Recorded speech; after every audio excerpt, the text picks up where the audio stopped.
कहानी की शुरुआत एक खूबसूरत घर से शुरू होती है जिसमें सोफी नाम की औरत अपने पति जॉन के साथ रहती थी। सुबह होने के कारण दोनों अभी अभी उठे थे। दोनों उठकर जल्दी जल्दी फ्रेश होने लगे ताकि अपने रोजमर्रा के काम शुरू कर सकें। इन दोनों की एक जवान बेटी भी थी जिसका नाम रॉक्सी था। रॉक्सी भी अपने कॉलेज जाने के लिए तैयार हो गई थी। उधर जॉन भी काम पर जाने के लिए तैयार था। वो अपनी बेटी से तो बहुत प्यार करता था लेकिन अपनी बीवी की तरफ कम ही ध्यान देता था। जॉन रात को उसके साथ कुछ भी नहीं करता था जिस कारण उसकी बीवी प्यासी ही रह जाती थी। वो जॉन की नजर अंदाजी से इतना दुखी हो चुकी थी कि घर के कामों में उसका मन ही नहीं लगता था। वैसे जॉन का चक्कर अपनी सेक्रेटरी के साथ चल रहा था। वो उसके साथ ही पानी निकालकर खुश था, इसीलिए वो सोफी की तरफ ध्यान नहीं देता था। अब कहानी में हमें एक लड़का नजर आता है जिसका नाम मैसी था। मैसी पूरी दुनिया में घूमकर खूबसूरत लड़कियों की तस्वीरें खींचता था और कई महीने घर से बाहर ही रहता था। मैसी जॉन का सगा बेटा जबकि सोफी का सौतेला बेटा था। जॉन की पहली बीवी किसी बीमारी से मर गई थी जिसके बाद उसने सोफी से शादी कर ली थी। जॉन को पहली बीवी से 2 बच्चे थे। बेटे का नाम मैसी और बेटी का नाम रॉक्सी था। सोफी, मैसी और रॉक्सी दोनों की ही सौतेली माँ थी। एक लंबे सफर के बाद मैसी अपने घर पहुँच गया और उसे देखकर सोफी खुश हो जाती है। वो सभी काम छोड़कर उसका स्वागत करती है। सोफी उससे पूछती है कि इस बार तुम घर पर कितने दिन रुकोगे। मैसी बताता है कि मैं 10 दिन रहूंगा और फिर दुनिया घूमने चला जाऊंगा। उसका हालचाल जानने के बाद सोफी उसके लिए चाय बनाने लगी। मैसी भी उसके पास आ गया था।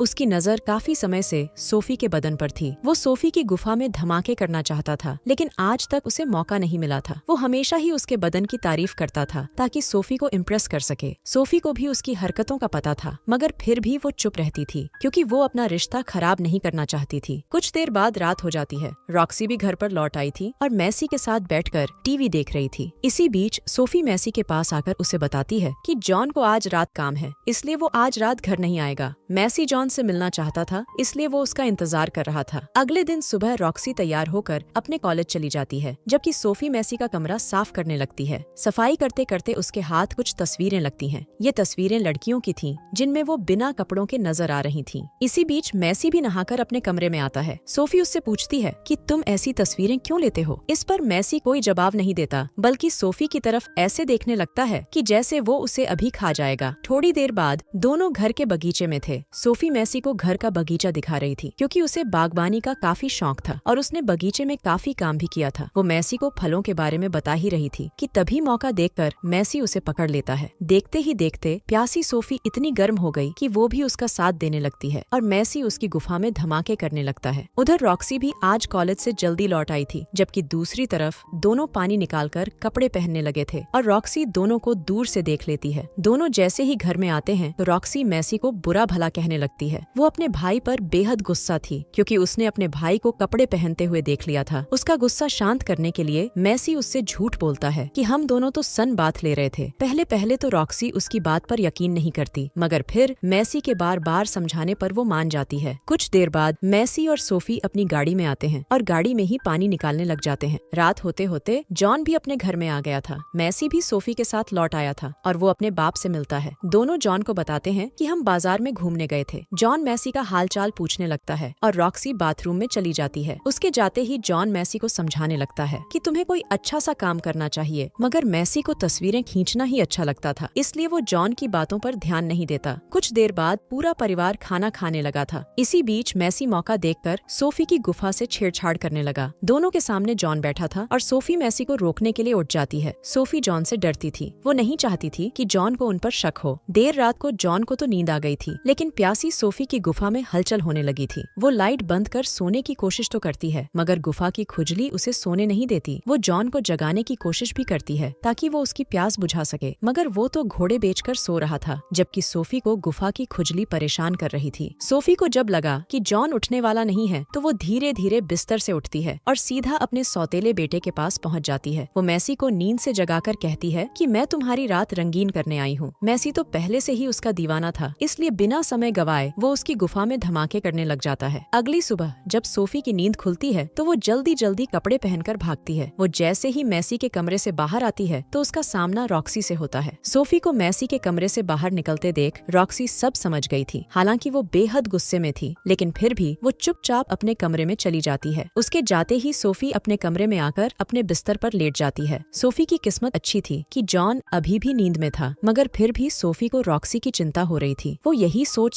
सोचकर परेशान हो रही थी कि कहीं रॉक्सी अपने बाप को सब कुछ बता ना दे। इसी बीच जॉन भी नींद से जाग जाता है और जागते ही तैयार होने लगता है। कुछ देर बाद जॉन और रॉक्सी घर से चले जाते हैं। उनके जाते ही मैसी सोफी का पानी निकालने लग जाता है। मैसी को अब सोफी ही दुनिया की सबसे हसीन औरत लगने लगी थी, इसलिए अब वो उसी की तस्वीरें खींचने लगा था। दूसरी तरफ साला जॉन भी कम नहीं था। वो साला अपने काम पर नहीं बल्कि अपनी सेक्रेटरी के घर पर था। उधर रॉक्सी घर आकर मैसी और सोफी को समझा रही थी कि तुम दोनों गलत कर रहे हो। सोफी सफाई देने की कोशिश करती है मगर रॉक्सी उसकी कोई भी बात सुनने को तैयार नहीं थी। कुछ देर बाद मैसी और सोफी एक कैफे में आ गए थे ताकि वो रॉक्सी को मनाने की कोई योजना बना सकें। सोफी उसे बताती है कि मैं तुमसे प्यार नहीं करती बल्कि मैं तुमसे सिर्फ अपना मतलब निकालती हूँ। सोफी की बात सुनकर मैसी को उस पर इतना गुस्सा आता है कि उसका मन करने लगा कि वो सोफी को मार डाले। सोफी उससे कहती है कि मेरे पहले पति की मौत के बाद जॉन ने ही मेरी मदद की और मुझे अपने घर में रखा। उसकी बातें सुनकर मैसी समझ गया कि सोफी के लिए सबसे पहले उसका परिवार आता है और अपने परिवार के लिए वो कुछ भी कर सकती है। थोड़ी देर बाद जब वो दोनों घर आते हैं तो रॉक्सी फिर से दोनों का मजाक उड़ाने लगती है। वो दोनों से पूछती है कि अब तुम दोनों कहाँ पानी निकाल कर आए हो। सोफी एक बार फिर उसे सफाई देने की कोशिश करती है लेकिन वो अब भी उसकी कोई बात सुनने को तैयार नहीं थी। रात को सोफी रॉक्सी से माफी मांगती है। वो उसे सब कुछ बताती है कि जॉन मेरी प्यास नहीं बुझाता था, इसलिए मुझसे गलती हो गई। सोफी के बार बार समझाने पर रॉक्सी उसे माफ कर देती है। उधर साला जॉन अभी भी अपनी सेक्रेटरी के पास था। जल्दी ही उसे एक मैसेज आता है कि उसका बेटा वापस जा रहा है। मैसी ने घर से जाने का फैसला कर लिया था और वो अपने परिवार के साथ हंसी मजाक कर रहा था। इसी बीच जॉन भी घर आ जाता है। पूरे परिवार को साथ देखकर वो बेहद खुश होता है। जल्दी ही मैसी के जाने का समय हो गया। वो पहले रॉक्सी से मिलता है और उसके जाने के बाद सोफी से मिलने लगता है। मैसी अभी भी सोफी को बेहद चाहता था। जाते जाते वो उसे किस कर लेता है और बदकिस्मती से जॉन उन्हें देख लेता है। जॉन हैरान होकर मैसी से पूछता है कि तुमने सोफी को किस क्यों किया। इस पर मैसी कहता है क्योंकि तुम कुछ नहीं करते। इतना कहकर मैसी तो चला जाता है जबकि जॉन हैरान होकर रह जाता है। कुछ दिनों बाद सोफी कहीं जाने वाली थी और इसी बीच उसके माता पिता उसके पास आते हैं। सोफी ने ही उन्हें अपने पास बुलाया था ताकि उसके जाने के बाद वो रॉक्सी का ध्यान रख सकें। जल्दी ही सोफी मैसी के पास पहुंच गई। जॉन को जब पता चला था कि मैसी सोफी को वो खुशियां दे रहा है जिनकी वो हकदार है तो वो खुद ही उनसे दूर हो गया था क्योंकि वो सोफी को खुश नहीं रख पा रहा था। रॉक्सी को ये नहीं पता था कि सोफी और मैसी का चक्कर अभी भी चल रहा है। मैसी और सोफी आज भी छुपकर मिल रहे थे और एक दूसरे की प्यास बुझा रहे थे। पता नहीं इनका ये रिश्ता कब तक चलेगा और क्या क्या रंग दिखाएगा। इसी के साथ इस कहानी का यही अंत हो जाता है। हमारी वीडियो देखने के लिए बहुत बहुत धन्यवाद। अगर आप ऐसी ही वीडियोस के दीवाने हैं तो प्लीज मेरे चैनल को जरूर सब्सक्राइब करें। हमारी वीडियो देखने के लिए बहुत बहुत धन्यवाद। अगर आप ऐसी ही वीडियोस के दीवाने हैं तो प्लीज मेरे चैनल को जरूर सब्सक्राइब करें। मिलते हैं अगली वीडियो में, तब तक के लिए नमस्कार।